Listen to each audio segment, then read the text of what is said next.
जय भोजपुरी रउआ लोग से एगो निहोरा बाकी लाल रंग के सब्सक्राइब बटन के दबा के भोजपुरी फैंस क्लब से जुड़ जाए जा और ये घंटी वाला बटन के दबा के भोजपुरी के सब जानकारी बिल्कुल फ्री में मोबाइल पे पाई जा।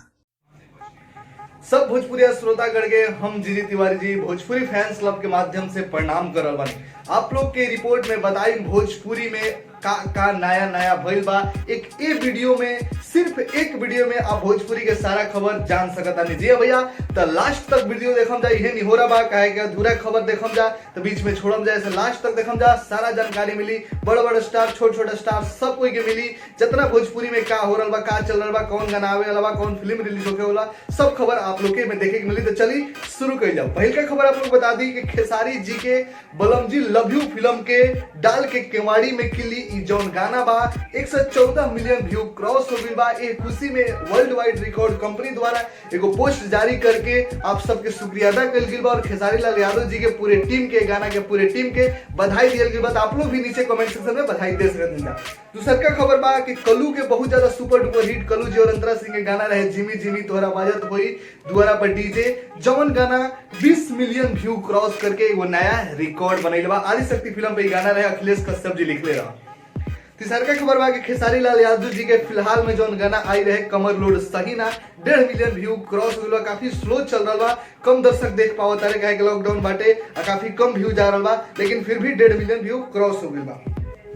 चौथा खबर बा कि पवन सिंह के सुपर डुपर हिट गाना जौन फिलहाल में आई रहे उनका नया गाना 20 दिन में 10 मिलियन व्यू क्रॉस कर गई बा, जौन के एसआर के फिल्म पर रिलीज भइल बहुत जल्दी कर वीडियो आई दूगो रखले बानी। आप लोग पांचवा खबर बता दी कि समर सिंह और अंतरा सिंह के जोड़ी बहुत जल्दी आप लोग के देखे के मिली, मतलब वो लोग के आवाज में एगो गाना आप लोग के सुने के मिली। नटराज इंटरटेनमेंट पे जल्दी ही रिलीज हुई 56 छोड़ी टाइटल से समर सिंह और अंतरा सिंह के नया गाना।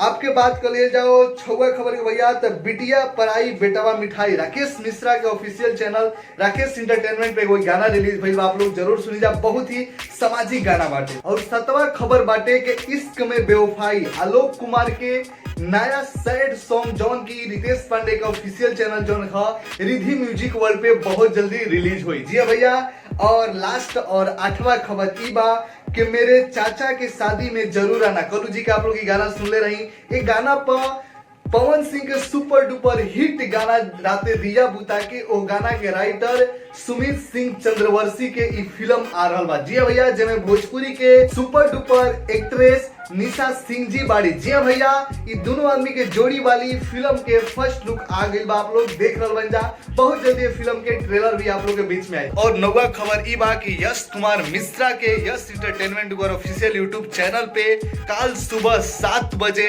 महादेव ले अवतार। जी भैया ये पूरा वीडियो सॉन्ग आप सबके बीच में रिलीज हुई कल सुबह 7 बजे। देखम जा, ज्यादा से ज्यादा शेयर करम जा। तो कैसा लागल आप लोग की सारा खबर जरूर नीचे कमेंट सेक्शन बताई जा, ज्यादा से ज्यादा शेयर करी जा ताकि और लोग तक भी सारा खबर पहुंचे। लाइक करी जा, कमेंट करी जा और चैनल को सब्सक्राइब कर लेने की तो जरूर करी जा। घंटी वाला बटन दबा दें तब वही सबसे पहले आप लोग खबर देख पाएंगे। जय भोजपुरी, ध्यान रखम जा।